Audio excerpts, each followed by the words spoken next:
¿Qué tal? Mi nombre es Giovanni Alexander Campos Amaya, alumno del séptimo semestre Grupo B de la licenciatura en Derecho de la Universidad Autónoma de Chiapas. En este momento vamos a hablar sobre el producto final de la materia de los derechos de los pueblos indígenas, hablando sobre los derechos de los pueblos indígenas, así como los conceptos y fundamentos legales de la misma. En este componente vamos a tratar el producto final y vamos a hablar tres puntos. Primero, cuáles son los antecedentes históricos más importantes de los pueblos indígenas, y vamos a tomar en referencia de manera cronológica. En primer momento tomamos la referencia en 1519, con la llegada de Hernán Cortés a la isla de Cozumel. Comienza una excursión en el actual territorio mexicano, donde ahí podemos tener el primer antecedente de cómo existe un territorio mexicano con aztecas en manos de Cortés. De ahí nos vamos a 1528. Los mayas se levantan en armas contra los españoles, y así hasta 1541, cuando los españoles finalmente logran someter a los mayas y acaban con su resistencia. Nos vamos a la próxima cronología, que es 1687.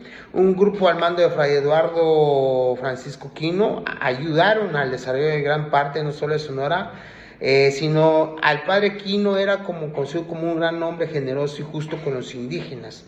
Nos vamos para el siglo XIX. Los indígenas formaron parte importante de la independencia de 1810 y 1821.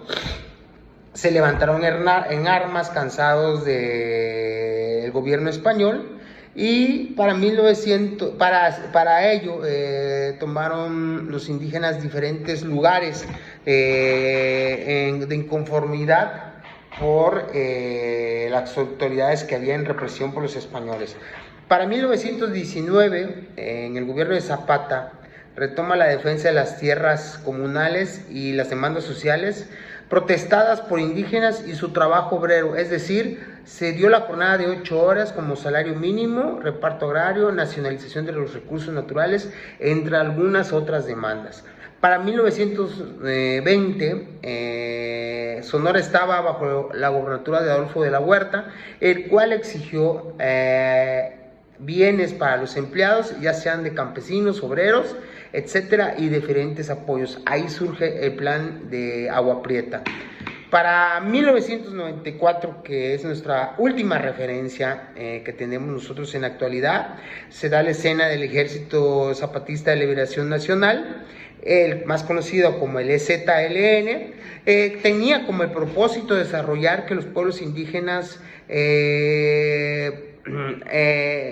habían sufrido en la historia por muchos años violaciones y maltratos y asesinatos, así como sus derechos humanos individuales que tenían.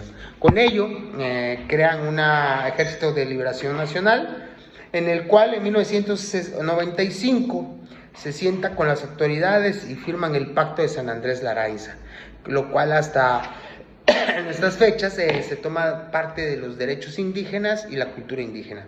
Por otra parte, los organismos que se encuentran para proteger los derechos de los pueblos indígenas, tenemos la Comisión Nacional de Derechos Humanos, que es el Instituto de Lenguas Indigenistas, y la Comisión Nacional de Derecho de Pueblos Indios.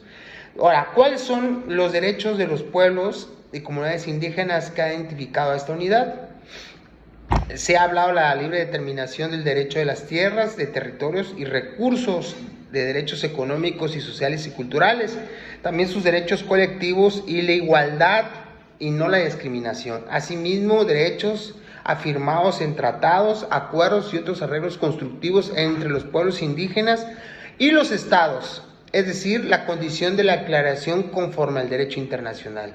Desde mi punto de vista, para concluir este breve video, lo más importante es la libre determinación, porque es la parte del derecho que establece libremente su conjunto política,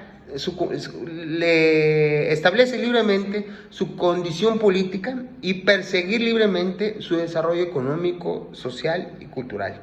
Muchas gracias y es cuanto.